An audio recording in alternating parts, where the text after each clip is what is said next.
बहनों और भाइयों, आज मैं काफ़ी दिनों बाद आपसे रूबरू हो रहा हूं, क्योंकि सोशल मीडिया ने मेरे वीडियो पर 1 महीने के लिए रोक लगाई हुई है। जैसा कि आपको मालूम है, मेरा बच्चा एनआईटी में एमटेक कर रहा था। उसकी डेथ डॉक्टर जी.आर. रतन ने गलत इंजेक्शन लगाकर उसकी डेथ हुई। उसने गलत इंजेक्शन दिया। Doctor G.R.. रतन 72 साल के हो चुके थे। उनका शरीर नहीं चलता था, उनका ना ज्ञान अपडेट था, उनको कुछ नहीं आता था। जब उन्होंने देखा स्थिति बिगड़ी तो उन्होंने रीजनल हॉस्पिटल रेफर कर दिया। रीजनल हॉस्पिटल में पहुंचते ही उसकी मौत हो गई, लेकिन फर्जी ट्रीटमेंट शीट पर फर्जी इलाज दिखाया गया और उसको 1:45 तक जिंदा रखा गया, जबकि उसकी मौत करीब 1 बजे हो चुकी थी। फर्जी मेडिकल बोर्ड बनाया। फर्जी मेडिकल बोर्ड में ना हार्ट का डॉक्टर था, ना फार्माकोलॉजी का था। अत्यंत खेद के विषय तो यह है कि डॉक्टर 2 साल के डिप्लोमा और 3 साल की डिग्री वाले थे, और हार्ट के पेशेंट का जब पोस्टमार्टम किया जा रहा था तो पोस्टमार्टम रिपोर्ट में उसका डेथ का टाइम तक अंकित नहीं है। पोस्टमार्टम रिपोर्ट मुझको 1-1.5 महीने बाद भेजी गई। क्यों भेजी गई? क्या कर रहा था पुलिस विभाग? पुलिस विभाग की भी लापरवाही बिल्कुल सामने साफ आ रही है, मिली भगत भी सामने आ रही है। पुलिस विभाग ने जो मेरी शिकायत थी उस पर जांच कर जवाब उल्टा सीधा दे दिया। खेत की जांच की, खेत की शिकायत थी और जांच जो है खलियान की करके भेज दी। इससे साफ जाहिर होता है कि हिमाचल प्रदेश की पुलिस मिली हुई है।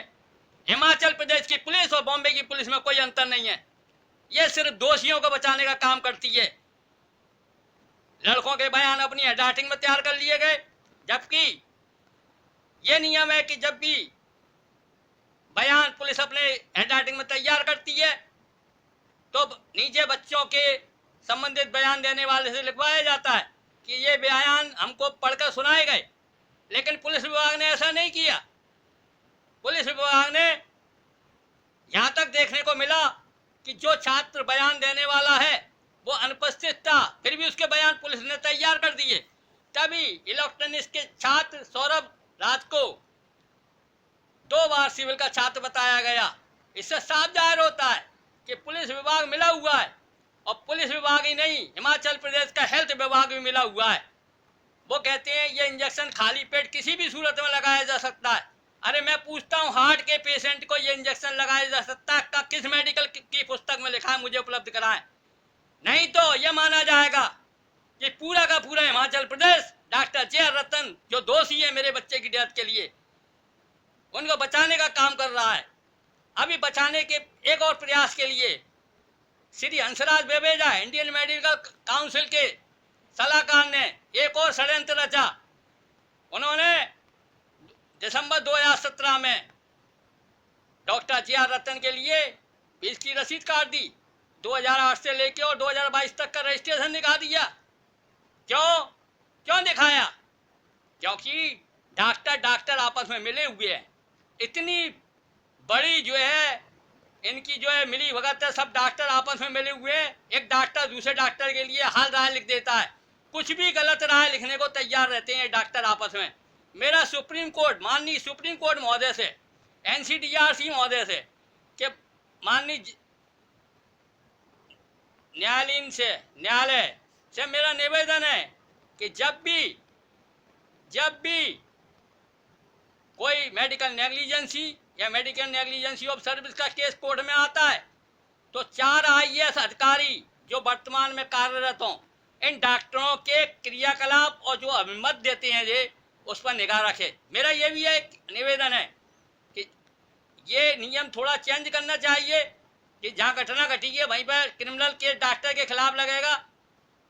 अब मैं माननीय सुप्रीम कोर्ट के मुख्य न्यायाधीश महोदय से निवेदन करना चाहूँगा और राष्ट्रपति महोदय से निवेदन करना चाहूँगा कि मेरा बच्चा चूंकि हिमाचल प्रदेश में पढ़ता था, मेरा परिवार हिमाचल प्रदेश में अप डाउन नहीं कर सकता, जा नहीं सकता, आ नहीं सकता। ऐसी स्थिति में मुझे डॉक्टर जी.आर. रतन और डायरेक्टर के खिलाफ एक केस और एफआईआर दर्ज करने के लिए मुझे ग्वालियर में अनुमति दी जाए, क्योंकि मेरा परिवार यहीं निवास करता है।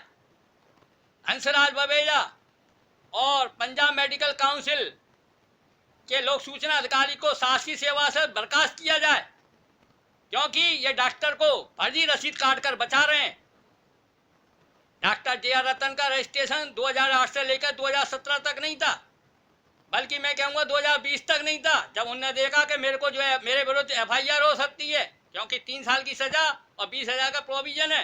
ये खुद मेडिकल काउंसिल शिमला कह रही है। मेडिकल काउंसिल शिमला ये भी कह रही है कि हमारे राज्य में हमारे ही नियम लागू होते हैं। जब आपके राज्य में आपके नियम लागू होते हैं तो पंजाब मेडिकल काउंसिल कौन होता है? रसीद काटने वाला कौन होता है?